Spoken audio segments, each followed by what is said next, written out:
Hey everybody, Skyler here.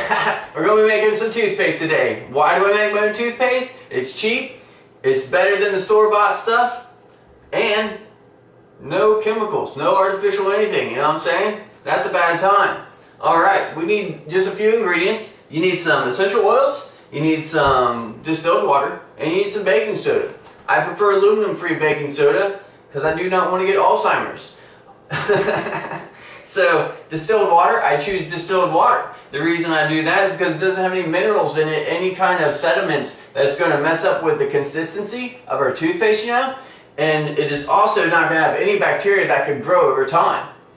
Speaking of time, another kind of time is the white thyme, alright? Now the white thyme is awesome. It's antifungal, antibacterial. If you look on your Listerine, it'll actually say thymol, which is a chemical variation of white thyme. That's why they use it. But this doesn't have all that other funky stuff in it that Listerine has. It used to be a floor cleaner. Look that up. Alright, so this is peppermint, but personally I prefer spearmint. It's like, you know, like old gum, you know, I used to chew when I was little. I love the flavor of spearmint, so that's what I'm going to be using today. So, one thing I did want to say about regular toothpaste is not only is it expensive, like $4 a tube, but it also says this on the back. Warning, if more than used for brushing is accidentally swallowed, get medical attention or contact poison control immediately. Alright, I'm not putting anything in my body that says contact poison control if you swallow it. That's a bad time. You know what I'm saying? That belongs in the trash. That's the only place. So, not only that, it's like, if you look it up, like on the box and stuff, it'll say use a pea-sized amount. Who uses a pea-sized amount of toothpaste? I mean, really. So obviously you're already using more than what they say is a brushable amount. You know what I mean? So, anyway, I don't want to get down that rabbit hole or the fluoride rabbit hole today. I might not get out. So, let's get started here. Let's get my hair out of the way a little bit. So, I got the aluminum-free baking soda. And we got the airtight container, very important. I have a little spoon, very cute, but you can also use your finger, you know, just wash it really well before you do so. We got the distilled water here. I'm going to take the white thyme and I'm going to put 4 drops to here. You can do 4 to 7 and a half of a standard size, you know, like mason jar. So 1, 2, 3, 4, 5. Alright. And then we are going to do, you want to do a little bit more of the flavor so it will overpower the white thyme. Unless you like the taste of it, it's just like Listerine because, like I said, that's the active ingredient in most of them. Come on. 1, 2, 3, 4, 5, 6, 7. Alright, so I did 7 and 4. Or 5 and 7. Now, what I'm going to do, close this up. Let's stir it around in here good. I prefer to put it in here first for 2 reasons. One, if you put this in here and you mix it with the water and then you put your drops in there, they don't get stirred around as much, you know? And you don't get the flavor just, you know, like put in there.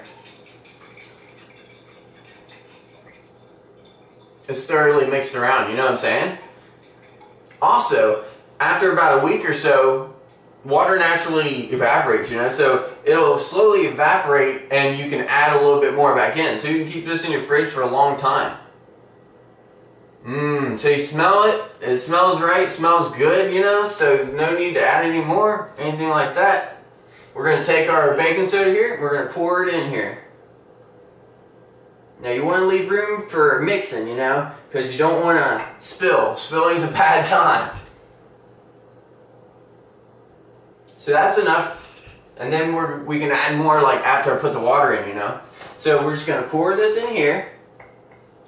It's kind of covered over. You don't need a whole lot of it. Mix it around. Still dry. Pour a little bit more. It's easier to add more than take it out.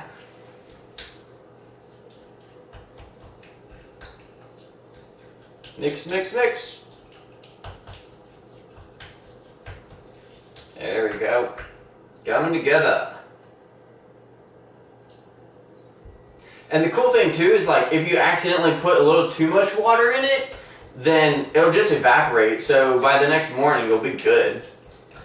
Day or two, it's all good. So keep that in mind also. I'm gonna pull this up here, get a better view, and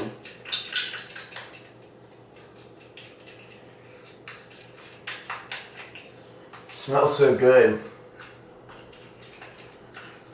Love the smell of peppermint and white thyme. It's such an excellent mix if you do it at that ratio, like 4 or 5 drops to 7 or 8 drops of the peppermint or spearmint, depending on what you prefer. Now you can do all kinds of, there's orange, there's tea tree, there's white thyme.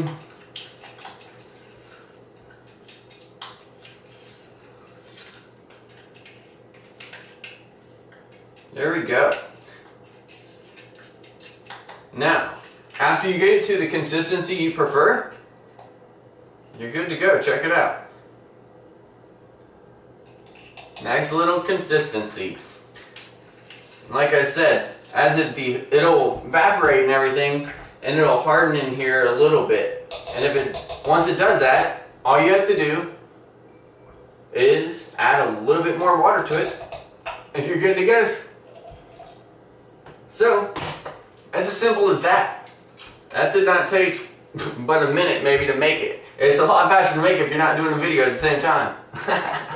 But, yeah, so that's it. I'm going to put this in the fridge. And if I need to add more later, like I'll just get it out, shake it up, and add it to it. Make sure you label it because you don't want someone to accidentally drink it or something. That'd be gross, you know, like too much. So, I guess that's it. So that's how you make toothpaste. Until next time, much peace and grooves. I love you all. I'm gonna go brush my teeth.